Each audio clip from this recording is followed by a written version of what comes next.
Shalom, bonsoir, tout dépend de où vous vous trouvez, Internet est quasi intemporel, par manière de parler en tout cas. La question cette fois-ci est, peut-on lire d'autres livres que la Bible?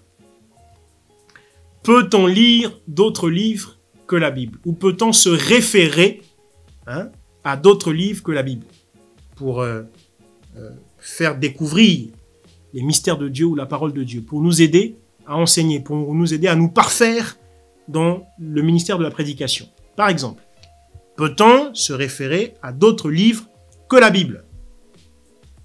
Alors, on a déjà parlé dans une QPUP de l'obscurantisme et du fait d'exclure la raison du sein de la foi, qui sont dangereux pour notre foi.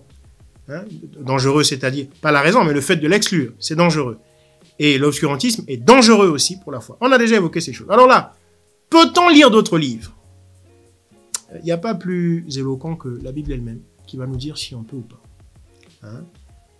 Normalement, c'est évident, la réponse ici. Mais comme certains sont devenus obscurantistes, justement, on va faire parler la Bible elle-même.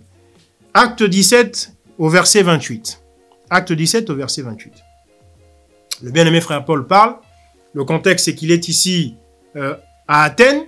Il est confronté aux philosophes et à tous les grands intellectuels qui pullulaient dans la ville d'Athènes et qui passaient leur journée à discourir, à débattre pour montrer qui était le plus intelligent, qui était le plus savant, etc.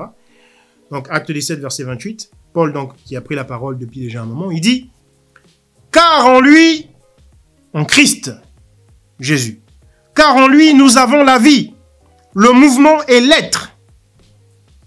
C'est ce qu'ont dit aussi quelques-uns de vos poètes. Nous sommes aussi de sa race. » Paul dit ici, car en lui, en Jésus-Christ, nous avons la vie, le mouvement et l'être. Paul se met à parler ici le langage de ses interlocuteurs, qui n'étaient pas chrétiens. Mais ce langage-là, Paul va le prendre où? Dans la Bible? Certainement pas. La suite du verset nous éclaire. La suite du verset nous dit « C'est ce qu'ont dit quelques-uns de vos poètes. Nous sommes aussi de sa race. » Donc Paul ne dit pas ici « C'est ce qu'a dit la Bible, que moi j'honore. C'est ce qu'a dit la Torah, que moi je respecte en tant que juif. » Ou c'est ce qu'a dit, c'est ce qu'ont dit les prophètes, ou c'est ce qu'ont dit les psaumes. Non. Paul dit ici, parce que la Bible du temps de Paul, c'est l'Ancien Testament, c'est-à-dire la Torah, les psaumes et les prophètes. Encore appelé le Tana, cet ensemble, ce trio que les Juifs appellent le Tana. Donc Paul n'a pas dit ici, c'est ce que dit le Tana, ou c'est ce que disent les psaumes, ou encore cela. Non. Il dit, c'est ce qu'ont dit vos poètes. Ces poètes l'avaient dit où? Ils l'avaient consigné dans des livres. Dans des livres autres que les psaumes, les prophètes, la Torah. Dans des livres autres que ceux-là. Donc Paul a consulté. Il ne s'est pas contenté du Tana. Donc de la Torah, des psaumes et des prophètes. Il a consulté aussi d'autres livres. Pour que ça le rende capable, que ça le rende à même à parler devant un certain type d'interlocuteur. Et il a consulté d'autres livres. C'est l'Écriture elle-même ici qui dit ça. Et d'ailleurs, pour preuve, vous ne verrez dans aucun verset écrit que en Dieu, il y a l'être, il y a le mouvement, il y a ceci. Non.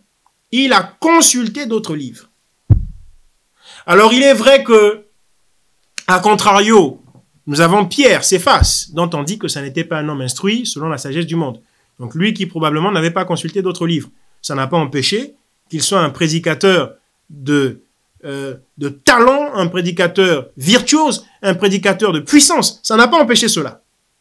Mais ici on dit peut-on. Ah bah oui, nous pouvons. On n'a pas dit doit-on, on n'a pas dit que c'est obligatoire. Mais on dit qu'on peut consulter d'autres livres. C'est le cas notamment de Paul. Donc, parmi les prédicateurs, même bibliques, à savoir les Pierre, Jacques, Jean, les Paul et compagnie, il y en avait qui étaient instruits aussi selon la sagesse de ce monde, il y en avait qui ne l'étaient pas.